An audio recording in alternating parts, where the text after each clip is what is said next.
Azərbaycan Respublikasında rəqəmsal iqtisadiyyatın inkişafına dair 2026-2029-cu illər üçün strategiyası təsdiqlənib. Bölgə TV xəbər verir ki, Prezident İlham Əliyev bu barədə sərəncam imzalayıb.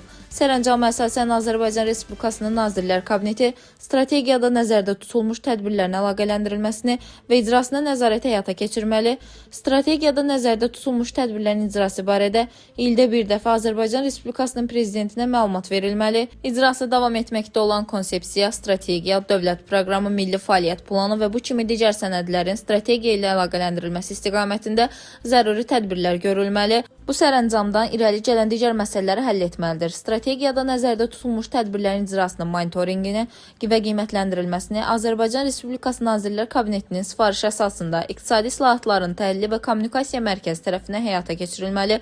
Azərbaycan Respublikasının Maliyyə Nazirliyi və Azərbaycan Respublikasının İqtisadiyyat Nazirliyinin strategiyada nəzərdə tutulmuş tədbirlərin maliyyələşdirilməsi məqsədi ilə hər il Azərbaycan Respublikasının dövlət büdcəsi layihəsinin tərtibi prosesində zəruri maliyyə vəsaitinin nəzərdə tutulması üçün müvafiq tədbirlər görülməlidir. Dilbər Vüqar qızı, Bölgə TV.